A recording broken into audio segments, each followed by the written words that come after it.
Students, CTET की series को आगे शुरू करते हैं। आपका नेक्स्ट क्वेश्चन है, अधिगम की उपलब्धि क्या है। तो ऑप्शंस गिवन हैं ज्ञान, अभिवृत्ति, कौशल या उपरोक्त सभी। तो बच्चों, अधिगम की उपलब्धि में ज्ञान भी काम आता है, अभिवृत्ति भी काम आती है और कौशल भी काम आते हैं।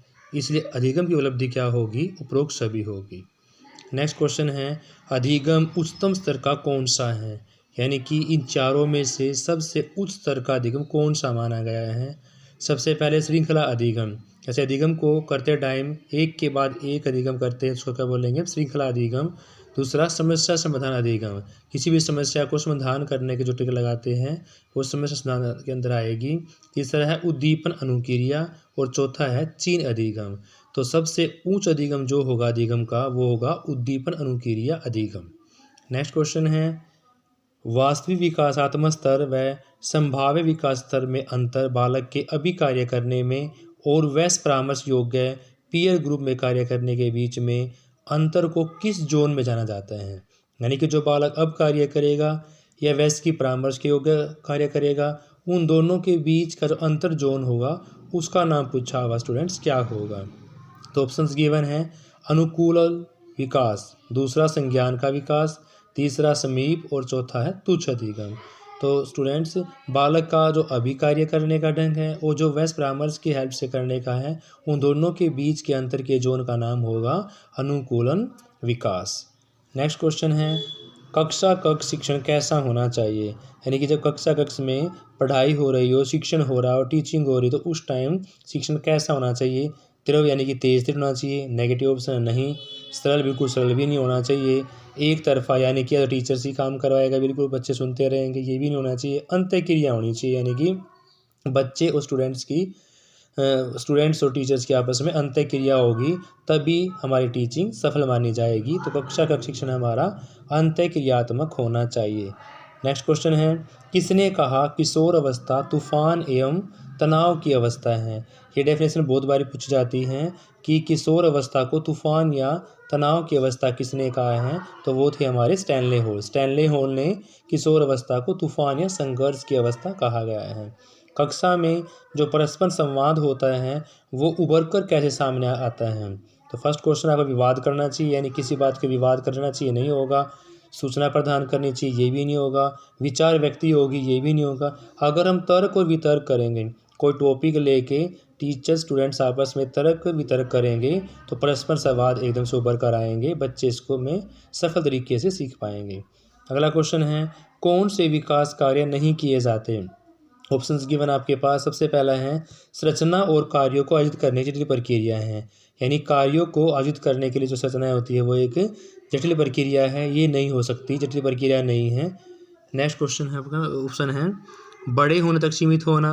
क्या सिर्फ हमारा जो विकास होता है वो बड़े होने तक ही सीमित रहता है, या परिपक्वता के लक्ष्य की ओर ही प्रगतिशील बदलाव की श्रृंखला होती है, या डिफरेंशिएशन होता है, विभिन्नताएं होती हैं। तो इसका ऑप्शन होगा कि संरचनाओं व कार्यों को अर्जित करने के लिए जटिल प्रक्रिया होगी, यह विकास के बारे में सही नहीं है।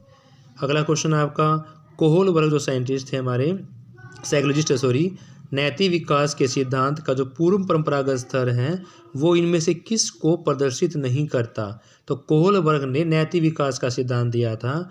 उसके पर फर्स्ट ऑप्शन गिवन है, आत्म केंद्रित निर्णय लिया जाएगा, या दंड या आज्ञा पालन किया जाएगा, यांत्रिक सापेक्षित अभिमुखीकरण किया जाएगा, या अधिकार संरक्षण किया जाएगा।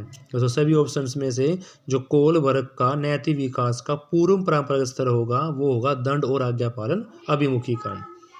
नेक्स्ट क्वेश्चन है, कौन सी सुरक्षात्मक यांत्रिकी नहीं है। ऑप्शंस गिवन आपके पास, दिन में स्वप्न देखना, प्रतिगमन करना, साहचर्य या उदातीकरण करना। तो कोई सुरक्षात्मक जो यांत्रिकी नहीं होगी, दिवा स्वप्न देख के हम कोई भी सुरक्षात्मक यांत्रिकी अब नहीं अपना सकते। तो कौन सा ऑप्शन होगा बच्चों इसका, दीवा स्वप्न। नेक्स्ट क्वेश्चन आपका, एक शिक्षिका ने अपने विद्यार्थियों को एक कविता दिन के दौरान किस समय सुनाने के लिए कहा। सृजनात्मकता के किस घटक को प्रदर्शित करती है। यानी कि जो शिक्षिका है वो बच्चे को बोल रही है कि आप किस दिन में किसी भी टाइम आपको कविता सुना सकते हैं, तो ये क्या होगा, लचीलापन। और इस पर रेस्ट्रिक्शंस नहीं लगाए कि आपने दिन के समय सुनानी है, रात के समय सुनानी है, इस टाइम के बीच सुनानी है। अगर वो किसी भी टाइम सुनाएगी तो बच्चा उसको सुना के सीख सकेगा, इसलिए इसमें क्या है, लचीलापन है। और शिक्षा में लचीलापन बहुत ज़रूरी है। शिक्षा में प्रमुख परिवर्तन के उसका शिक्षक केंद्रित कौन सा हुआ है, यानी जो परिवर्तन हुआ शिक्षा में शिक्षक केंद्रित से कहाँ जाकर हुआ है। क्योंकि पहले जो शिक्षा थी हमारी वो कैसी थी, शिक्षक केंद्रित थी। शिक्षक को सारा काम करना होता था, सारी जो बोझ था शिक्षक के ऊपर ही था। बच्चे के दिमाग में सिर्फ ठूसना है, बच्चे की कोई शिक्षक केंद्रित नहीं थी।